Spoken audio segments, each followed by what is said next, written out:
at sumasampalataya sa akin ay hindi mamamatay kailanman. Naniniwala ka ba sa sinasabi ko? Maraming malalim na laman ang kwentong ito, ang usapan ni Marta at ng Panginoon. At nanamnamin natin, huhukayin, aarukin ang mga lalim ng kahulugan ng mga salitang ito. Believe and live. Manalig at magkaroon ng buhay na walang hanggan. Salamat, Panginoon, sa buhay na walang hanggan at salamat sa pananalig na maging ito ay kayo ang nakakaloob sa amin. Turuan niyo kami na lalo pang maunawa ang namagitang usapan sa Panginoon ng Jesus at kay Marta.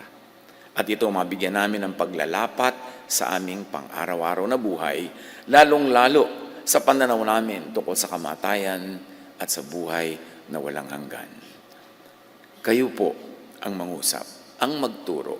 Paliwanagan niyo po kami. Tapunan niyo ng liwanag ang aming isip nang maunawa namin ang hiwaga ng inyong salita.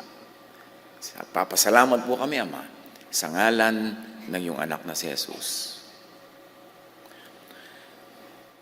John 11:21 at ating isa-isahin, sinabi ni Martha, Panginoon, kung narito po kayo, hindi sana namatay ang kapatid ko. Kasi nabalitaan na ni Jesus na nag-aagaw buhay na si Lazarus several days before he actually died. Pero nung pumunta ang Panginoon sa village, sa barangay na magkakapatid na itong Lazarus, Martha, and Mary, ay nailibing na ng ilang araw. Patay na ng ilang araw at nailibing na si Lazarus. But Jesus is life. And Jesus is life. At alam niyo ni Martha, sabi niya, kung narito sana kayo, hindi sana siya namatay. Pero ang tinutukoy ni Martha ang kamatayan ay yung kamatayan lang ng katawan. No? Pero maraming uri ng kamatayan at maraming uri ng buhay at buhay na walang hanggan. But in all this, Jesus is relevant. Jesus is life. Jesus sets free from the fear of death and from death itself. Ito na marahil ang pinakamatinding takot ng tao. At kahit ng mga hayop at maging ng mga halaman ang mamatay. Kaya lahat gumagawa ng paraan para iwasan ang kamatayan at maraming kung ano-anong ritual, mga paniniwala, mga hokus-pokus na ginagawa ang tao para lang maibsan ang takot sa kamatayan, para lang ma-assure na magkakaroon sila ng buhay na walang hanggan. At sa usapang ito ni Martha at ni Jesus ay marami tayong mapupulot na aral. Hebrews 2:15, referring to Jesus, that he might free those who all of their lives were held in slavery by their fear of death.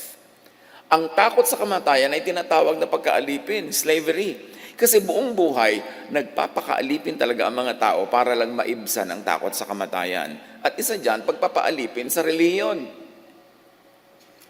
Kasi ang relihiyon ang number one manakot tungkol sa kamatayan. At number one ding nagtitinda ng kung ano-anong produkto na solusyon sa kamatayan para ang mga tao ay magkaroon ng buhay na walang hanggan. Ngunit kung relihiyon ang sagot, paano yun? Iba-iba ng sagot ang mga relihiyon. Iba-iba ng formula, iba-iba ng mga itinitindang doktrina. Alin doon? Hindi naman kung may pinanganak ka sa isang religion, yun ang paniniwalaan mong tama kasi lang naipanganak ka doon. Paano yung naipanganak sa ibang religions? Kaya dapat suriin. Kaya ang tawag ni Jesus sa takot sa kamatayan ay pagpapaalipin. So, sino man kasi na nag-aalok sa iyo ng kaligtasan mula sa kamatayan, ay siyempre may produktong ititinda at bili ka ng bili nun habang buhay. Kaya slavery yung fear. People fear death because they do not know enough about eternal life. At sinabi sa scripture, my people are destroyed for lack of knowledge. Ang takot ay nagmumula lang sa ignorance. Anumang bagay na hindi mo alam, kinakatakutan mo. Anumang bagay na hindi mo naintindihan, kinakatakutan mo. Kahit mga katuruan at doktrinang bago sa pandinig ay kinakatakutan. Kasi ganun ang slavery ng tao sa fear. So, fear of death enslaves. How do you set yourself free by the help of Jesus from this slavery from this sphere. Know life and the mechanics of life. Knowledge is power. Knowledge is freedom. Know life and the mechanics of life and be free from death and be free even from the fear of death. Ano mga dapat nating unawain? Marami, pero konti lang ang sisikapin nating mabuklat ngayon at sapat na yan na panghawakan para matanggal ang fear of death at maunawaan natin ang eternal life. One, life is designed. The universe is fine-tuned. Hindi aksidente ang universe. Hindi siya simple evolution, siya ay creation. At ang creation ay may creator. At ang creator ay eternal. And because we were made in the image of the creator, if the creator is eternal, therefore we are eternal. Dapat natin maintindihan yan. Tanggalin muna yung mga sapot-sapot sa ating isip na katuroan ng kung ano-anong iba't ibang relihiyon ng pananakot. Tingnan natin ang creation.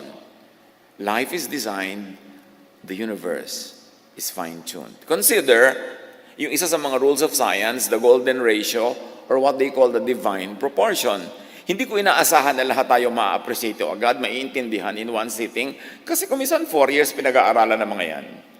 Sapat na ngayon ay mabuklat natin para lang malaman natin, ay may ganun palang topic. Para assignment, homework, pag-aralan yung mabuti para maintindihan. Nobody expects you to understand everything in one sitting, especially right now. And this is the challenge of church preaching. Limited ka, 40 minutes up to 1 hour.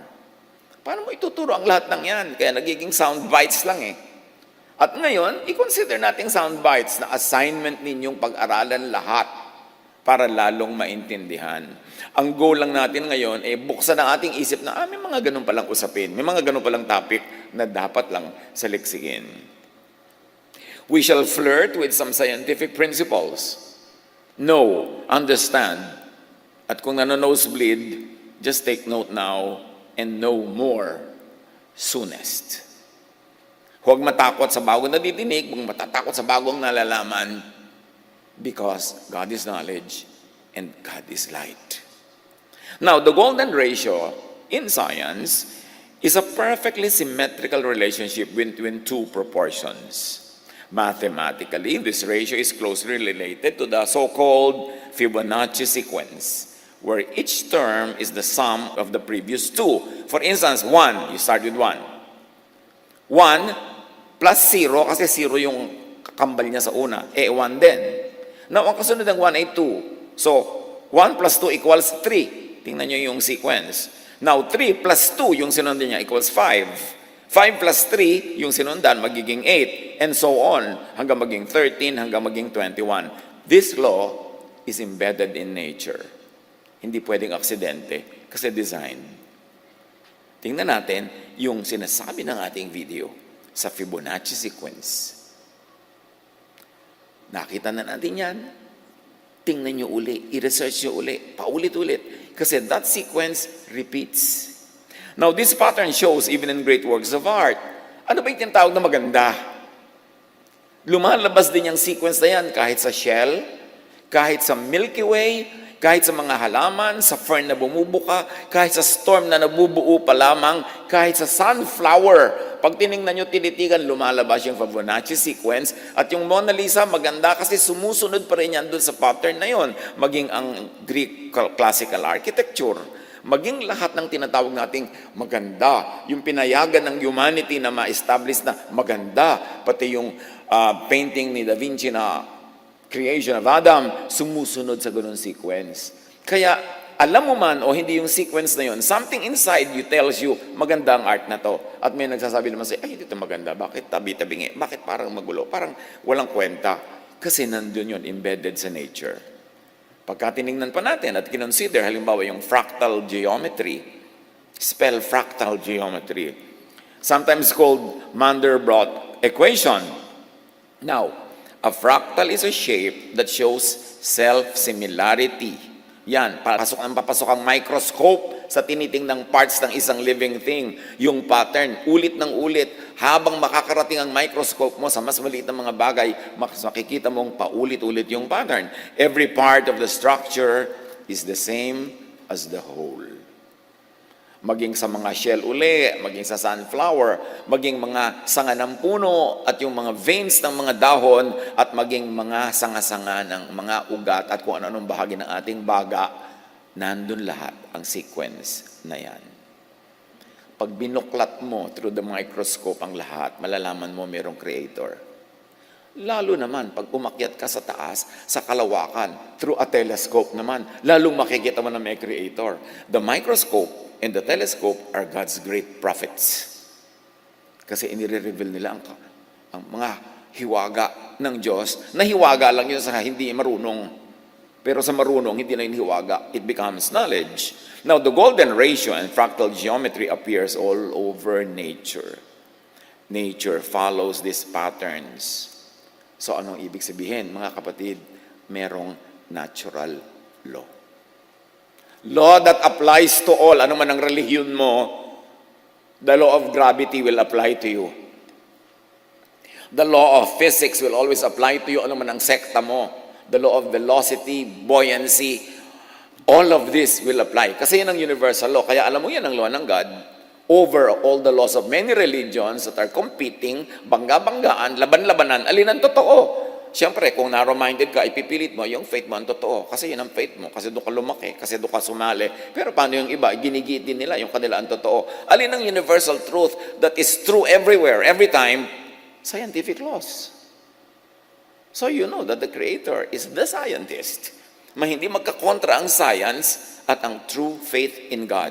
Ang kumukontra lang sa science, yung mga religions na hindi tatayo at titindig ang pangangatwiran pag niliwanagan ng science. Yun ang takot sa science at nananakot against science. Now, the chaos theory, for instance, isa pa yan.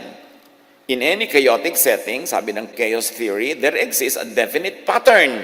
O may pattern na naman yan pag pumasok ka ng pumasok sa bawat maliliit na bahagi. Makikita as far as the microscope and the telescope lenses allow.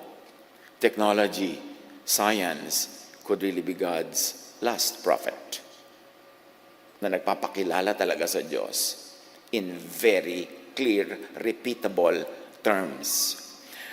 There is still order hidden inside what we perceive as chaos. True chaos does not exist. Why? Because God is God of order. How about the Mandelbrot set, called the thumbprint of God? Now, the Mandelbrot set is a fractal. No matter how far observers zoom into it, they will find intricate patterns that are similar to the whole thing. But these are only similar and not the same. There's actually infinite variety. It never repeats itself. You know why? Because God is God of variety. Consider the DNA. The DNA or DNAs are codes, and coding requires intelligence. Bawat living thing may DNA. Kahit nga yung mga katanda-tanda ang kalansay ng mga pharaoh sa Egypt, naaaral nila ngayon yung DNA. Na-establish nila kung magkakamag-anak nga ba talaga ito o hindi. Kaya nga ngayon, pag gusto mong i-prove ang paternity ng isang bata, nagdi-DNA test. Kasi encoded sa kalit-liit ang himaymay ng ating pagkatao kung ano tayo, at sino ating mga kamag-anak. DNA codes in our cells are very similar to intricate computer programs. At naiintindihan natin ito only lately kasi lately lang nagka-computer. Sa tagal ng panahon, ang tawag lang dyan, hiwaga. DNA, located inside the cell's nucleus, is a carrier of genetic information. Sa kaprasong DNA na yan, nakakode na lahat, blueprint yan, ang design and instruction to make proteins, molecules, and body parts like legs, eyes, hearts. Kaya pag may bata, tinignan mo yung mata, bago mong panganak pa lang, uy, kumuha sa ama. Kasi, yung DNA ng ama ang nasunod doon sa mata. Kung minsan naman, ay, ang ilong sa ina. Yung DNA ang nasunod. Magtataka lang yung ibang mga marites, bakit ka mukha ng kapitbahay? DNA ni kumpare. Bigla. Hindi yan maikakaila. Diyos ang naglagay niyan. What about Benford's Law? Yung graph na yan, ang sinasabi niyan mga kapatid. Benford's Law states that the leading digit in a number is more likely to be a small number like 1 or 2 or 3, not a large number like 7, 8, or 9. It also states that 1, or the number 1, is the most likely leading digit to occur by far. And this will apply to any random set of data. Anong application nito mga kapatid? Halimbawa, nagre-report kayo ng sales nyo sa BIR. Tapos iniimbento nyo lang yung mga resibo. Gawa lang kayo ng gawa. Gawa lang kayo ng gawa. Ito yung sale. O kaya ang mga tindera nyo, nagre-report ng benta nila sa inyo. Ito yung benta, benta, benta. Gumagawa pa ng mga resibo. Pag nag-Benford Law kayo, mabibisto nyo. Kasi, kahit magtambak ka ng libu-libong number dyan, lagi ang pinakamarami dyan, nagsisimula sa 1. Tapos 2, tapos 3, papakonti ng papakonti hanggang 9. Hindi ko kayo tinuturo ang mandaya. Pero reliable ang Benford Law to detect fraud in reporting numbers. This is used in Canada. Malalaman, kahit tax declaration mo, nandadaya ka sa mga number mo, kahit yung mga liquidation mo, mga lalabas, kasi God is the master mathematician. At may law ang numbers. Hindi pwedeng dayain. Yan ang alam ng mga engineer. Kaya alam mo yung load ng bridge o 10 tons o ganyan. Kasi may computation kung gaano karaming semento at bato at bakal ang dapat mong ilagay para makatawid dyan ang 10-ton truck. May law ang lahat. Bakit umaakyat ang aeroplano? You know, the science of the aerodynamics. Bakit nahuhulog ang mga dapat mahulog? Because of the law of gravity. Bakit nakakaland ng aeroplano? Computed lahat. Bakit sasakay ka sa aeroplano ng gabing-gabi, maglalakbay kayo ng ilang oras sa buong kagabihan, tapos maglalanding siya exactly sa airport na plano, hindi sa ibang airport. Sumusunod lang yan sa laws of physics, sa laws of geometry. Hindi yun pwedeng palitan. Bakit? Kasi ginawa yun ng Diyos. Bakit ang mga doktor sinabi, itong gamot, inumin mo, after 5 days, may talab na yan. Kasi na-observe na nila. Yun ang science. Na-observe mo kung ano lang yung nando na nakatotohanan. Kaya gumagaling ka. Kaya ka na-o-opera. Kung ano-anong ginagawa. Dahil may law ang lahat. Marami pang ibang natural laws. Laws of chemistry, of physics, laws of the sciences, and the laws of the applied sciences like medicine, therapy, engineering. Yan, ina-apply nila to practical terms those theories that are already proven to work. What then can be concluded? Bakit tayo nagsascience here? Merong design. Therefore, merong designer ang lahat. May intelligent, and more than that, loving plan ang designer. At pag naintindihan mo ito, mga pawi ang takot mo sa kamatayan kasi pati yung kamatayan at post-kamatayan, plano na. Walang surprise. Jeremiah 29:11, "For I know the plans I have for you, declares the Lord. Plans to prosper you and not to harm you. Plans to give you hope and a future. That even death is not meant to harm you." Dapat yung dibdibin nang mawala yung mga takot na yan, yung slavery to the fear of death. Know, appreciate, and have faith on the designer's plan. At sa pagbubungkal natin ng mga scientific structures na to, tinitingnan lang natin na, oo nga, may designer, may Diyos. At hindi ito aksidente, hindi kung ano-ano lang. May pupuntahan ng lahat, therefore may pupuntahan ako. At ang pupuntahan ko, ang Diyos. Dibdibin. Apply this to death and to the fear of death. Bakit ako pa ulit-ulit sa team na to, yung fear of death and death? As a pastor for more than 4 decades, alam ko na, concluded na ang talagang major fear ng tao, kamatayan. May sagot na dyan ng Diyos eh. Tapos nagre-religion ka ng 10, 20, 30, 40, 50, 60, 80, 90 years, takot ka pa rin, edi walang napala. Kaya kailangan makalaya. Na napakahalaga, know, appreciate, and have faith on the designer's plan na outside of religious and sectarian texts, traditions, and doctrines. Science inevitably opens to the idea na merong designer, creator, sustainer, na mayroong Diyos. Napakarami ng mga scientists na nagsimula as atheist, kaaral, hindi nila maiwasan ang katotohanan na may creator. Yun lang magde-design ka ng spacecraft na maglalanding sa buwan, na ilang araw na naglalayag sa kalawakan, para makompute mo yung mathematics na umalis dito sa Earth na umiikot at magbabiyahe all throughout the space, na hindi siya babangga sa anumang mga ibang mga bagay doon sa kalawakan, at makakarating sa buwan na nagbabiyahe din, magkaiba ng biyahe yung Earth at buwan, na-compute mo na maglalanding talaga doon sa ganung oras, sa ganung araw. Kasi may batas na hindi maiiba. Na ganun ang takbo ng mga planeta, ganun ang speed, kanya-kanyang speed, kaya walang mga banggaan. May batas. Habang nag-aaral ka ng science, sobrang bulag ka na pag hindi ka pa naniwala may Diyos. Pwede kasi naman na hindi naniniwala yung mga scientists sa Diyos, yung Diyos na drawing ng religion. Kasi napakarami naman talagang drawing ng religions na hindi naman kapani-paniwala kung isa kang tao nag-iisip at marunong. Kaya dapat hanapin mo yung drawing ng natural law because it will point to the Creator who is God. The God of the sciences is unassailable. Although the God of the religions could be questionable, kasi mga religion nga mismo, iba-iba na tinuturo eh. So alin dyan na papaniwalaan mo? Kaya mahalaga yung science. Huwag kayong matakot sa science. Because God is the ultimate scientist. Job 12, 7-10. But ask the animals, and they will teach you. Or the birds in the sky, and they will tell you. So gusto mo maghanap sa Diyos? Mag-biology.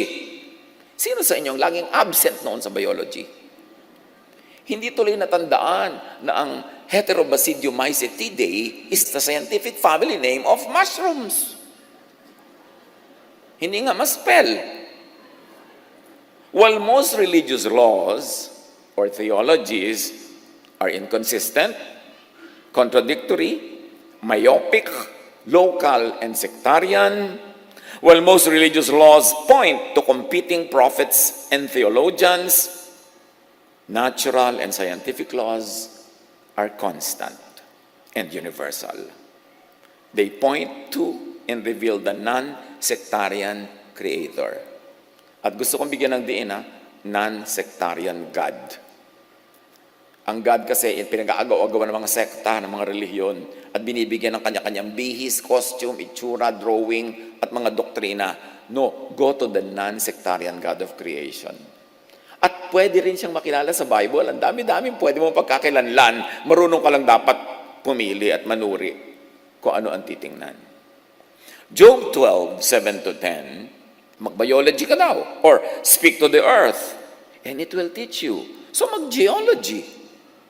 Or let the fish in the sea inform you. Mag-fisheries. Mag-oceanography pa kung ibig mo. At sa pagpapatuloy ng Job, which of all this does not know that the hand of the Lord has done this? In His hand is the life of every creature and the breath of all mankind. Ang ganda ng realization. Napakaraming magagandang mapupulot sa Biblia. Marunong ka lang tumingin kung saan. Psalm 19:1, the heavens declare the glory of El, or of God. You know, in the original Hebrew of the Old Testament, it is El that is used. In the English translation, it becomes God. And that's when it becomes very contestable to many people. But all the original Hebrew verses say El when they mean God. The heavens declare the glory of El, and the sky displays what His hands have made. Mag-astronomy. Kahit daw sa astronomy, makikita mo ang Maker. What we have is not accident, is not chance, but creation. And we are the crowning glory of that creation, at least from our point of view.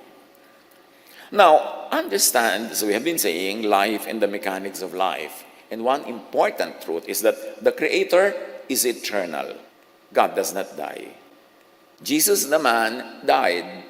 But remember, Jesus is the divine that was made into flesh. And that flesh was a thing that died, not the spirit of Jesus that is eternal. Romans 1:20, for since the creation of the world, God's invisible qualities, His eternal power, had been clearly seen, being understood from what has been made. Ang linaw ng sinabi ng Romans, ang pagpapakilala ng Diyos ay sa pamamagitan ng Kanyang nilikha, mga bagay-bagay na nakapaligid sa atin, not from religious and sectarian theologies. Pag diyan ka nagpadala sa mga religious and sectarian theologies, dahil iba-iba yan, malilito ka talaga. Gusto mong makilala ang creation, kilalanin mo yung Creator. Paano mo kilalanin yung Creator? Through the creation. Through what has been made. Through the material world. Because creation reflects the Creator. Even we are made in God's image. And that is not meant to be physical. We are made in the Spirit, or in the image of the Spirit, in the nature of the Spirit of God. Creation reflects the Creator more than competing theologies.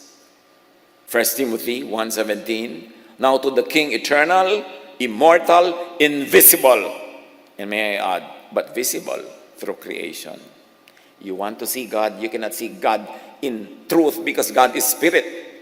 But if you want to see God, at least, even on lower terms, look at the physical world, the universe, because imprinted doon yung character ng Creator.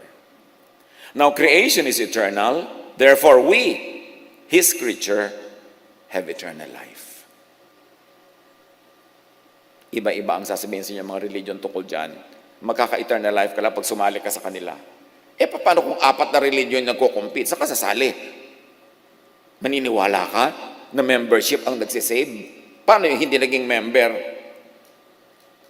Naniniwala ka ba na ang Diyos ay may religion? Na pwede siyang ilagay sa loob ng isang relihiyon at nandun lang siya, wala doon sa iba? Yan ang mga kilala sa kasinungalingan ng mga relihiyon sa pagbebenta nila ng kaligtasan through their franchise. Dapat kung nag-aaral ka talaga, matagal ka na nag-aaral, gumraduate ka na sa ganung pang grade 1 na pag-iisip. Maintindihan mo ang Diyos in a higher way of understanding. Pakaisipin yan pag natatakot pa about death. Refer more to the laws of creation, of nature, and less to the laws of competing religions. Huwag kayong maging overly loyal sa isang relihiyon dahil doon lang kayo pinanganak. Paano kayo pinanganak sa ibang bansa? Di doon naman kayo magiging loyal. Dapat mag-isip. John 11, sa pagpapatuloy ng kwento, siya nga pala ang usapan natin ay si Jesus at si Marta. Subalit alam kong kahit ngayon ipagkakaloob sa inyo ng Diyos ang anumang hingin nyo sa Kanya. Sabi ni Marta, kung sana nandito lang kayo, hindi namatay ang kapatid ko pero kahit patay na siya, naniniwala ako, kaya niyong buhayin. Kasi anuman ang hingin nyo sa Diyos sa langit, yun ang magyayari sa lupa. So please naman, buhayin nyo naman aking kapatid. Jesus is the way of life, the way to life, and life. Now, understand eternal life and the way to eternal life through creation and through the laws of nature and science. At tumanda kayong magdugo ang tenga nyo, kauulit-ulit ko sa ibang terminology. Kasi repetition clarifies. Kung naintindihan nyo na sa unang sabi, huwag nyo nang pansinin yung kauulit. Kasi merong mga sa ikapitong sabi pa maintindihan eh. So kailangan ulit-ulitin natin para sa kabutihan ng lahat. Now understand eternal life and the way to eternal life through creation more than through iba-iba at kontra-kontrang religious teachings at matatakot ka lang pag doon ka nakinig. Now, remember we said God created a fine-tuned universe. Planado ang lahat. Walang tsamba-tsamba. Meanwhile, beneath, above, and beyond the visible, all creation is energy, frequency, and vibration. Konting basic sciences lang will tell you everything vibrates. Kahit yung hindi gumagalaw na isang bagay na hawak nyo, nagbabibrate yan in microscopic levels. yung lampas higit sa nakikita ng mata, ang lahat ay vibration, energy, frequency. Kaya nga ang radyo, frequency eh. Nagtataka kayo, bakit yung boses ng artista ng radyo na nandun sa malayong studio ay lilipad sa himpapawid, madadakma ng radyo nyo at dadalhin sa tenga nyo yung boses niya, di ba? Kasi yung boses, more than what you can see and what you can hear, vibration yun eh, frequency. Kaya pag yung radyo nyo, dinala nyo sa frequency 702, madidinig nyo DCIS. Pero iurong nyo lang ng konti, iba na madidinig nyo. Kasi ibang frequency na yung pinupuntahan nyo. Ngayon, lahat may frequency. Pag naka-tune in ka sa frequency ng Diyos, can you imagine what will happen? Kaya dapat na-develop natin lahat yan, may frequency. Nothing rests, sabi ng science. Everything moves, everything vibrates. John 4:24, God is spirit, sabi ni Jesus, and His worshipers must worship in the Spirit and in truth. So, Espiritu ang Diyos. And in the spirit world, it's all vibration, frequency, energy. Yun yung mga na-discover ni Tesla, ni Nikola Tesla, energy. Na pwede pala ang wireless power makarating kahit kanino, pero pinigil lang yan ng mga gustong magbenta ng power. Kaya kailangan may wire para dadaan ka sa wire nila. Ganun yan yung mga relihiyon. Kailangan dadaan ka sa kanila. Franchise lang yan eh. Now, God, the Creator, has and is Spirit. Therefore, God, the Creator, who is not matter, who is not physical, but Spirit, is supreme energy, frequency, and vibration. Hindi yan pagtampalasan sa kadakilaan ng Diyos. Inuunawa lang natin sa ibang pananaw. God is not a man, sabi ng Hebrews 23:19. God is not a white-bearded lolo na nakaupo sa mga ulap at may hawak na kidlat para tudlain ang mga nakakainisan niya. Yan ang drawing ng religion. God is not a man. Kaya hindi tayo dapat mag-confine sa mga religious images kasi puro images yun ng humans. Yung mga lahat ng mga divine personalities represented as humans. Hindi nga human ang Diyos, hindi nga man. So misrepresentation yun na God. Repeat, God, the Creator, has and is Spirit, therefore is supreme energy, frequency, and vibration. The energy, the frequency and vibration of God is love. Imagine God and love as a spiritual and invisible power, energy, vibration, and frequency, only manifesting in the material world through many acts of love. But love is an idea. Love is a concept. Therefore, love is frequency, energy, vibration. And God is love. I-correlate nyo yan. Magkakadugtong yan. Only understood by those who will really plumb the depths of the many angles of truth. In the spirit world, it's not physical or material or anthropomorphic. Hindi kamukha ng tao. It's spirit. Ang usapan spirit, energy, vibration, frequency. Ang creator ay energy, frequency, power. Therefore, ang creation ay ganun din because we were made in God's image. Our true essence is not our nose, not our eyes, not our body, not the color of our skin, but the spirit in us. And that spirit is frequency, energy, vibration. When the body dies, that spirit is released and it goes back to God, who is the true frequency and energy and vibration. But even while you're alive in the body, the spirit can already align with the Spirit of God. At yan ang sinasabi ni Jesus, that you can be the kingdom of God.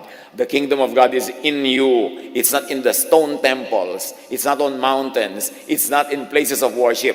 You are the temple of the God, of the Spirit of God. So pagka tumugma na ang frequency mo, ang vibration mo, ang energy mo sa frequency, energy, and vibration of God, nakakabit ka na sa God, nakakonek ka na sa eternal life. Kaya sabi ni Jesus, if you are in me, though you die, you do not die. Or though your body dies, you live again. Paulit-ulit si Jesus sa tema na yon. John 5:24, you cross from death to life. And that energy, that frequency and power and vibration is love. That's why love is the greatest. Sabi ni Paul, na-realize niya to So faith, hope, love abide, these three. But the greatest is love. Why? Because God is love. The vibration of God is love. And if you are loving, no matter what your religion is, you vibrate in the frequency of the Creator. Therefore, eternal life is in you. Masyadong esoteric, pero spell esoteric. Kaya sabi ko, pag-aralan nyo to, hindi ito matatapos ngayon lang. Pero sasagot din ito ang napakaraming tanong na hindi nasasagot ng isang katerbang katekisim. Kailangang pagsikapan. Colossians 3:13-14, love binds all together in perfect unity. At sabi pa, in Him, all things are held together.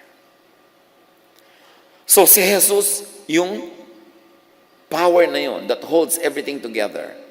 And Jesus is called light, the light of the world. And go to science, because all scientific facts will tell you that if there's one thing that really holds life together, it is light. Even sa biology, kailangan mo ang light. Kaya kahit sa Genesis, sinabi, let there be light. Light muna ang simula para magkaroon ng life. And Jesus is that light of the divine that has come to the world. And the message, the vibration of that light is love. Kaya sabi ni Jesus, love. Love God. Love your fellow men, and you will have eternal life. Jesus could be understood in scientific terms if you would think of light and Jesus as light. Now, going back to the life and mechanics of life, as we have already said, God, the Creator, is love. As God is eternal, love is eternal. Marami ng mga young people, sabi nila, kinonfess later, nagdudugo na daw yung tenga nila sa katuturo ko ng love at Jesusness. But, one day, isang araw, ping! Biglang bumukas yung naintindihan nila. Gusto daw akong puntahan at pagyayakapin at pasalamatan. Ay, salamat. Ito pala yung tinutukoy nyo. Hindi lang namin maintindihan nung kaya nagsasawa na kami. Kaya yung mga iba darating, anong teaching ngayon? Baka Jesus na naman, ha? Habang hindi nyo pa naiintindihan yan talaga, maiinis lang kayo, baka uulit. Pero ulit-ulitin nyo, dadating isang araw na, ting! Yung pala, eureka! Yung pala yung katotohanan. Natanggal yung mga takip sa mata parang kay Paul para makakita. John 14:21, sabi ni Jesus, whoever has my commands. And what is the command of Jesus? Isa lang, to love. Whoever has my commands to love and keeps them is the one who loves me. The one who loves me will be loved by my Father, and I too will love them and show myself to them. Now we enter another phase of our discussion, the issue of cycles, circles, repetitions. Sabi ni Jesus, kung sino ang sumusunod sa akin at umiibig, ay iibigin ko. So ikaw at si Jesus. Sabi niya, kung sino man ang iniibig ko, iibigin ng Ama. Therefore, iibigin ka rin ng Ama. At dahil iniibig mo si Jesus, iniibig ka ni Jesus ang Ama, iniibig ng Ama si Jesus at iniibig ni Jesus ang Ama, therefore, iibigin ka rin ng Ama. Makikipag-ibigan ka sa Ama at kay Jesus, ikot ng ikot yung cycle. Because true eternity is a circle. That's why God is called Alpha and Omega, the beginning and the end. Because only in the circle is the beginning, also the end. And therefore, there is no end because it becomes another beginning, kaya eternal. And that's when you know sacred art. In any religion, ang sacred art features a lot of circles. Paikot-ikot, paikot-ikot, paikot-ikot, because the divine does not end. And it shows even in art. So, the circle is a very important shape that expresses the eternity of the divine. Now, love, like energy, is cyclical, therefore, eternal. Kung merong cyclical, eternal yon. At kung merong eternal, cyclical yon. Tulad ng water cycle. Did you know na mula nung nilikha ang buong universe, not one drop of water is lost or gained? Because everything recycles. Yung ininom yung tubig kaninang umaga, pinagugasan ng paa ni Cleopatra. 2,000 years ago. Paulit-ulit lang. Kasi nire-recycle. That's why recycling is a very advanced attitude.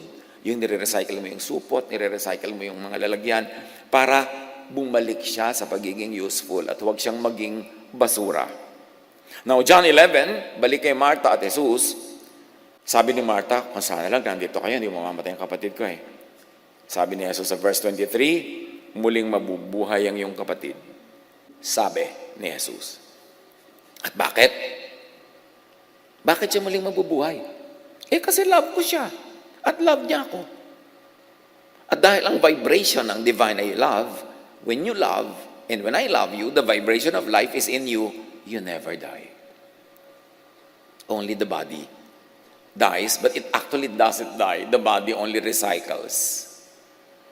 Lahat ng kinain yung calcium, phosphorus, at kung ano-ano pa, babalik lang yan sa lupa para maging vitamina na naman at magiging papaya. May kakain na naman ng papaya, mapapasok sa katawan ng tao at pag namatay siya, babalik sa lupa. Lahat pabalik-balik. Kaya yung kinain nyo kaninang umaga, hulaan nyo kung ano yun. Sa kanyang previous cycle. Pabalik-balik lang. We participate in the circle of life. At bakit mabubuhay si Lazarus? Because he is in me, kung sasabihin ni Jesus. And I am in him. And because I do not die, whoever is in me will never die. At sino man ang aking pamugaran, tirhan, at makipag-isa ako sa kanya, hindi rin siya mamamatay. Masasama siya sa buhay, hindi niya ako madadala sa kamatayan. Pero sabi niya kay Martha, but if you want earthly life again, now, sige pues, buhayin natin kung ilaligaya niyo. So binuhay ngayon itong si Lazarus. Maraming mga Christians, Bible-based Christians, ayaw magpa-cremate o galit sa cremation. Dahil paano ako mabubuo ulit pag bumalik ang Diyos? Problema na yan ng Diyos. Sa palagay mo ba, pag inilibing ka ng buong katawan, hindi ka kulang, tinanggal na nga nung ikaw ay inimbalsa mo, tinanggal yung mga laman loob mo, di kulang ka na rin. At kung kinain na ng mga uod yung katawan mo, yung mga uod ang dami-dami, sila ngayon ang bubuuin uli para mabuo ka. Huwag mong problemahin yun. Dahil si Lazarus nga binuhay sabi nga nung magkakapatid, may amoy na po, huwag na natin buksan ang libingan. Matagal na siyang patay. Hindi naman kasi uso na yung balsa mo, may amoy na. Anong amoy-amoy? Kaya kang i-reconstitute ni Jesus. No matter what your situation. Kaya kung gusto mo magpa-cremate, go ahead. Ang clean, hindi na nakikita yung bangkay mo, tinitingnan po ng mga nakikipaglibing, ay, nangingitim na ang kuko. Yung iba, tinitingnan mo lagi yung kuko ng bangkay, ay, may hawak na pera. Kung ano-ano pang magiging issue tuloy dahil nandun yung katawan mo. So, mabuti pa nga yung clean na clean Although I don't endorse it. Wala naman ako ibinibentang cremation, insurance. Pero, huwag kayong magpadala sa ganung mamunting bagay. Hindi yun ang issue. The issue is, do you have eternal life? Do you have Jesus in you?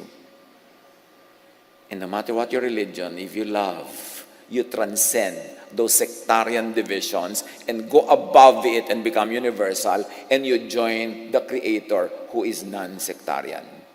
And that Creator vibrates in love. So vibrate in love. Now, to be in the realm or the frequency, vibration, and energy of the Creator, meaning to be in the kingdom of God or of kingdom of heaven, be in the realm, be in the frequency, vibration, and energy of love. Ang daming parenthetic phrases. Let me simplify. To be in the realm of the Creator, to be in the kingdom of God, be in the realm of love. May nangyayari sa spirit mo na nagbabibrate kasabay ng vibration ng love, which is the vibration of God, because God is love, so pumapasok ka sa circle of eternity. John 15:10, if you keep my commands to love, you will remain in my love. Meaning, you will remain in me, you will remain in life, you will remain in eternity. John 3:16-17. For this is how God loved the world, or this is how God gives eternal life. He gave His one and only Son, that everyone who believes in Him, meaning who believes in His message, which is love, will not perish, but have eternal life. Why? Because love is the greatest. Now, the law of conservation of energy says that all matter must cycle in order to continuously exist. Di ba, ipinasok na nga tayo ni Jesus sa discussion ng cycle? Ikaw, si Jesus, ang Ama, pupunta sa iyo, pupunta ka kay Jesus, magiging isa kayo in a circle. Love cycles and recycles. Love is give and take. Kaya pag may nagtatanong, in love po ba ako talaga? Sabi ko, re-reviewin ko, ano ko, iha, hindi ka in love kasi puro ka take. Give and take ang love. Mahal po kaya ako ng aking nobyo? Nagbibigay ba sa'yo? Take po ng take. My boyfriend gets and forgets. Well, I give and forgive. Hindi love yan. One way yan. Kasi love is two-way. And only a two-way love will remain forever. Kaya yung mga mag-asawa ko minsan, you fall out of love, unti-unti, dahan-dahan. It takes years bago mo ma-realize na hindi ko na pala tumahal. Bakit? Kasi walang cycle, walang two-way. Puro ako na lang ng ako ang nagpapasensya, ako na lang ng ako nasasaktan, siya na lang siya ang masarap ang buhay. Lalayo na lalayo ang loob mo, nawawala yung love. Kaya yung love is two-way. Love is cyclical. And if it is cyclical, it will be forever. It will be for life. Because if it's a cycle, if it recycles, it will be eternal. The first law of thermodynamics says, energy cannot be created or destroyed. Nalaman nyo na yan ng grade 4 science pa lang, kundi kayo absent. Energy cannot be created or destroyed. It can only be transformed from one form to another. So ikaw, hindi ka ma-destroy. You will only be transformed. You will return to God in another format. Huwag nyo naman paniwalaan yung mga karton ng relihiyon na pagbalik mo sa Diyos, nandun lahat ng mga kamag-anak mo, nakakimono pa rin ang lola mo, nakadaster ang nanay mo, naka-jogging pants yung kuya mo, at may reunion kayo doon na parang yung barangay nyo, inilipat lang sa Pasay to heaven. Ganun kasi i-oversimplify ang relihiyon eh. Ay, may reunion tayo. Ay, nandun po ba lola ko? Siyempre, nandun lola ko. Magkagawa po din po kaya sa Nata de Coco. Siyempre, you mean to say, may Nata de Coco din sa eternity? Lahat physically lilipat? No. Matatransform ka, we will be changed. At ang matitira sa'yo, yung essence mo, yung vibration, yung frequency, yung energy. Alam nga naman ganyan. Kaya ang tanong ng iba, paano po ako ngayon? Baldado po ako. Baldado po ba ako sa eternity? Siyempre, sagot naman ng Pollyannish religion, hindi, gagaling ka na. Ano pong edad ko? Kasi ayoko po ng itsura ko ngayon. Gusto ko yung itsura ko noong ako'y 20 anyos. Sabihin natin sa Diyos, ibalik ka sa 20. So, merong iba-iba na naman. Ang gulo-gulo. Kasi hindi naman tayo ganitong-ganito paglipat eh. Kaya ko ipinipilit ngayon, intindihin nyo that this is all frequency, this is vibration. Hindi ito physical being. Lalampasan mo yan. Kung hindi man natin maintindihan lahat niya ngayon, ipasa Diyos mo na lang. Hindi mo nga naintindihan nun yung geometry, pumasa ka pa rin eh. Graduate ka pa nga. Di ganun din yung spirituality. Hindi mo kailangan maintindihan lahat. Tanggapin mo na lang, alam yan ng Diyos. Tapos, ang mahalaga, love na lang. Kasi yun ang kaya natin maintindihan. At hindi mo man maibatid ang mechanics noon, it is what will bring you to eternal life. God said that. Jesus said that. The Bible keeps repeating that. At physical death, what happens? Sabi ng Ecclesiastes 12:7, the dust returns to the ground it came from. Ibig sabihin, the body recycles to become stardust again. So huwag mong asahan na yung ganyang-ganyang katawan mo ang pupunta sa eternity because your body will be left behind. Babalik yan into chemistry, into elements of the earth para pakinabangan uli ng earth, para ma-recycle. Yung spirit mo ang pupunta sa Diyos. Yung spirit na galing sa Diyos na nakisanib sa katawang lupa mo. Pero yung katawang lupa mo, hindi talaga ikaw yan. Yung vibration mo na galing sa vibration ng Diyos. Yung frequency mo na nagkakaintindihan kayo ng Diyos. Kaya sabi ni Jesus sa prayer, huwag kayo mag-pray ng maraming words. Let your prayer be short. Because if your frequency is with God, hindi mo pa sinasabi, nakarating na sa Diyos. Beyond words. Kasi ang usapan nyo in frequency, not in human language. Kaya ayaw ni Jesus ng napakaraming prayer Kasi bumababa sa earth yung kahulugan ng prayer, hindi tumataas. Kailangang makalampas yan sa physical realm at maging vibration. Yung vibration, mga kapatid, di ba kung minsan may tao, nakita mo, parang mabigat ang dugo ko sa kanya. Yung nagbebeso-beso yung katawan nyo, pero yung mga kaluluwa nyo, nagsasampalad. Alam nyo kung bakit? Ang nag-uusap doon, vibration Nabi-visualize yun na yung vibration. Di ba? Hindi yun ginig-ginig na gano'n. Hindi. Merong katotohanan na hindi kita ng mata. Pero ang Espiritu nag-uusap. Meron naman, na-meet mo pala siya, ang gaan-gaan ng dugo ko sa kanya. May gano'n. Kasi yung Espiritu mo, mas maraming alam kaysa sa utak mo. Kaya nakikinig ka sa discernment. May nagsasabi sa'yo. At yun yung vibration. Now, Ecclesiastes 12:7, the dust returns to the ground it came from at death, and the spirit returns to God who gave it. Meaning, the spirit recycles to energy, to vibration, to frequency of the Creator. And you become completely one again, because now you are no longer encumbered, you are no longer limited by the physical body. That's why death is freedom. Kaya huwag matakot.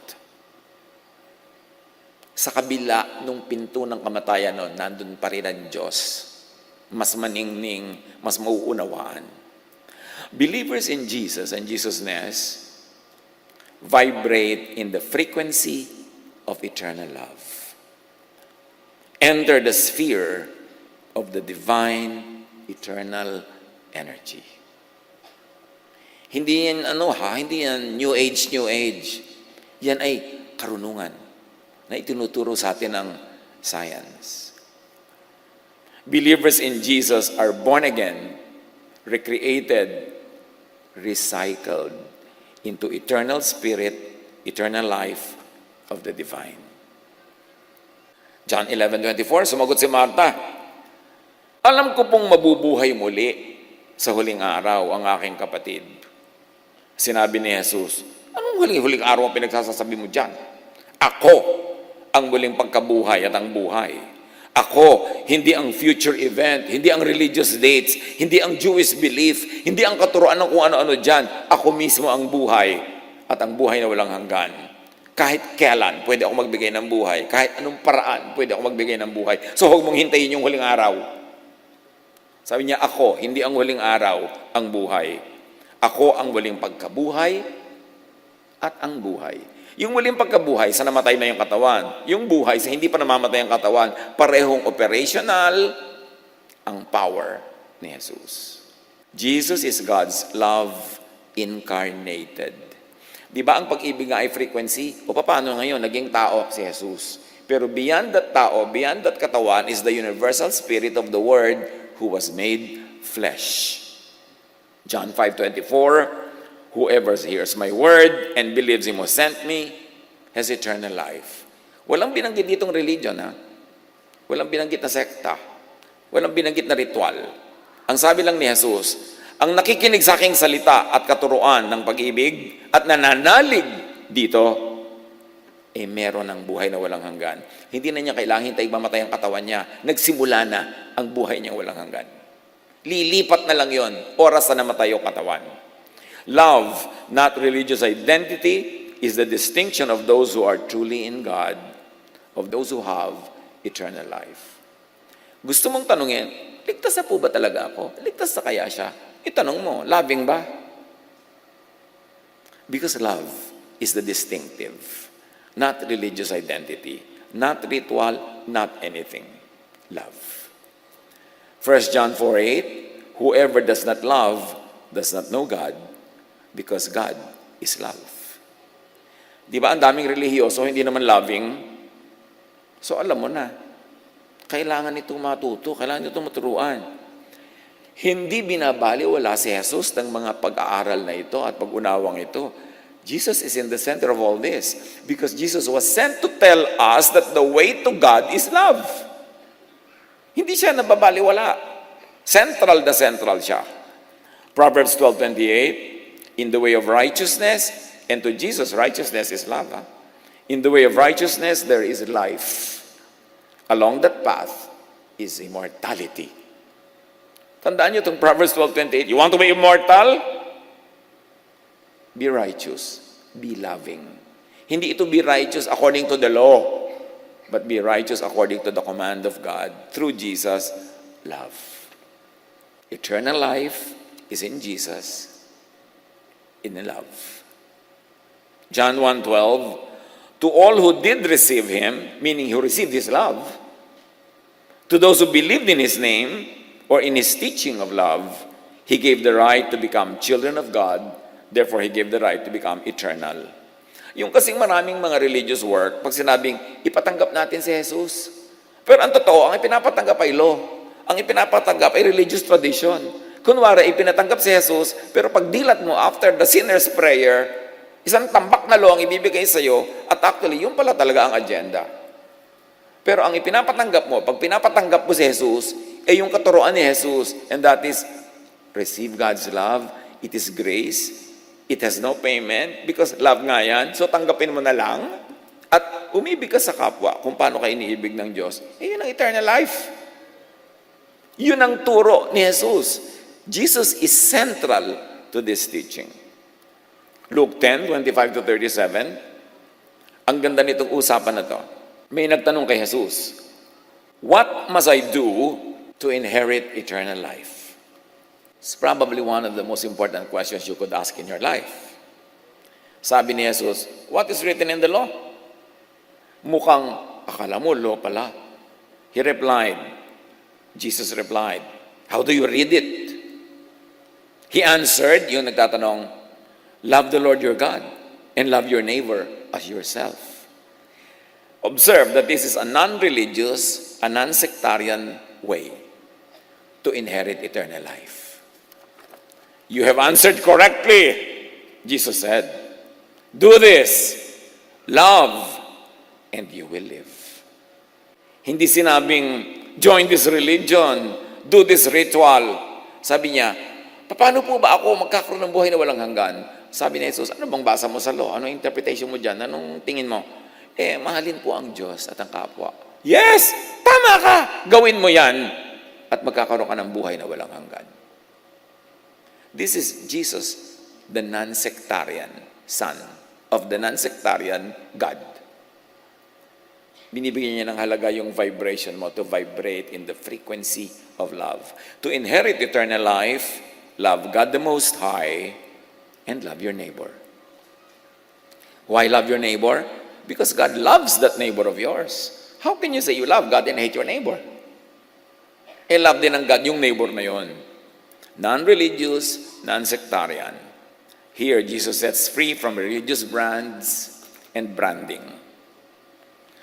Another mechanics of life na dapat ma-appreciate is recycling in spiritual terms, religious terms. Being born again is the way to, the way of eternity, the way of the kingdom of God. Get into, stay in the cycle of love, of energy, of life. Nawa ka, uulit natin ang word na life na yan and love, lalong lumalim ng lumalim. Huwag niyong bilangin, ay, ika-37, ulit na yung word na love. Kailangan patalabin. 1 John 4:12, no one has ever seen God. No one has ever seen God, but if we love one another, God lives in us, and His love is made complete in us. Therefore, you want to see God? Love one another, because the act of loving one another makes God visible through our visible works of love. Doon siya nagiging totoo in the physical world. The unseen God is seen in love when people love one another. The essential God becomes material and physical through love.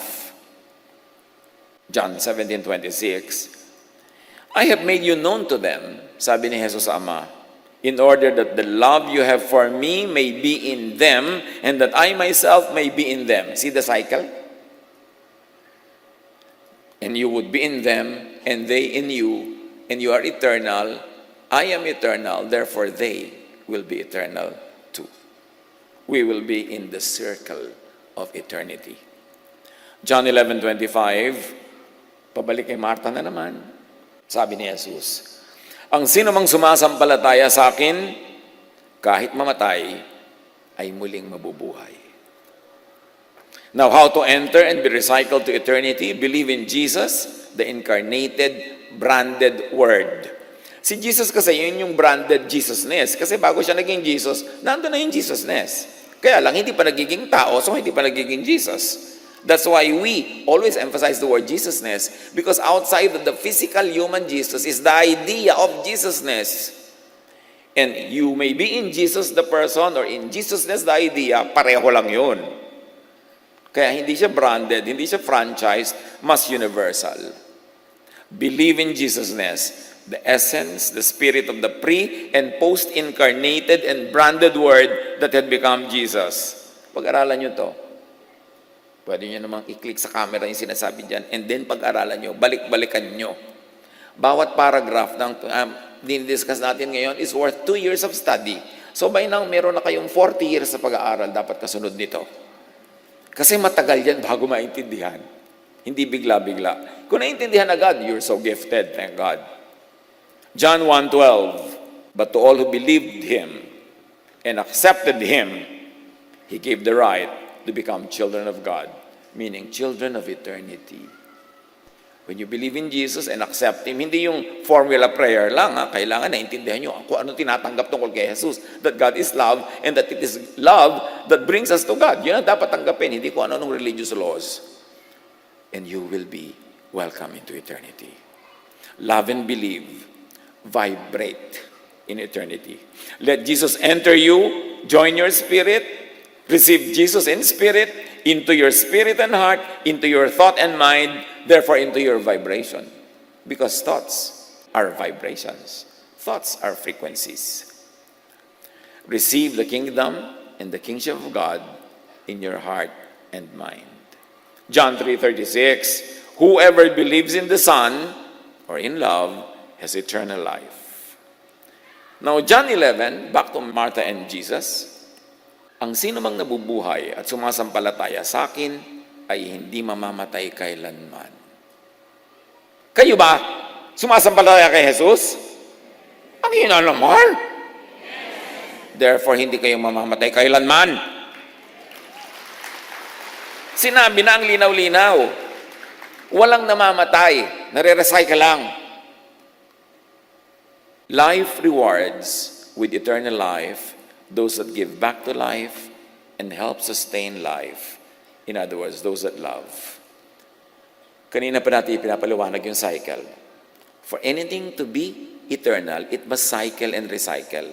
So sa buhay, ang magiging eternal, yung nagre-recycle, yung kasama sa cycle. Therefore, hindi lang tumatanggap, nagbibigay din. Kasi ang tunay na cycle, you receive and you give. Then you receive and you give, and you give and receive, it becomes eternal, parang pendulum.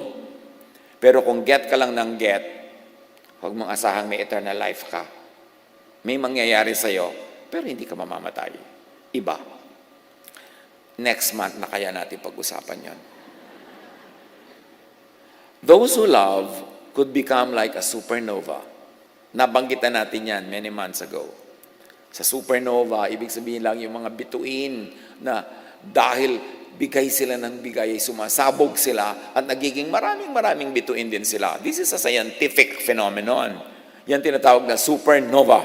Another word to study. If an object, like a massive star, keeps on giving out, it will become a supernova. It will shine most brightly and then explode to spread its matter back to the universe. Yan yung sinasabi ng Ecclesiastes, the spirit returns to God. Pag supernova ka, give ka ng give, love ka ng love, sabi ng Diyos, isali natin siya sa eternity. Kasi ang kasama sa eternity dapat nagre-recycle. Kasama sa cycle of life. Pag take lang ng take, hindi nag-give. Ba't natin isasama yan? E di uubusin niya ang life. Kailangan nag-give. So, sabi ng ganon, magiging supernova ito. Mamatay ka man, dadami ka. Di ba, ganon din tayo, yung mga nagpaaral ka, namatay ka man, marami yung natuto. Nagpakain ka, mamatay ka man, marami yung natuloy ang buhay, nadugtungan ng buhay. So yung bigay ng bigay, yun ang tunay na umiibig. At ang tunay na umiibig, kung hahanap tayo ng comparison sa astronomy, yun yung nagiging supernova, sumasabog, hindi para mawala, kundi para dumami. Those who love could get recycled, recreated, reborn. In other words, they could become born again. Kaya sabi ni Jesus, you must be born again. You want eternity? You must be born again. Kailangang maging supernova ka. Mag-give ka ng give, tapos sasabog ka, at dadami ka. Yan yung nagkakaroon ka ng buhay na walang hanggan. Kasi buhay ka pa, nagpapatuloy ang buhay mo doon sa mga inibig mo, minahal mo, pinakain mo, kasali ka sa circle of life. John 3:3, Jesus replied, very truly I tell you, no one can see the kingdom of God unless they are born again. Unless they are born from above. In other words, unless they are recycled, unless they become supernova. Proverbs 11:30, the fruit of the righteous is a tree of life, and the one who is wise saves lives. The one who is wise recycles life. The one who is wise gives and receives. The one who is wise loves, and therefore will be eternal. Look at Jesus. Look at Jesusness. And look at Jesus as believers as supernovas. John 12:24-25. I tell you the truth. Ito yung in biology, ito naman yung equivalent ng astronomy, supernova.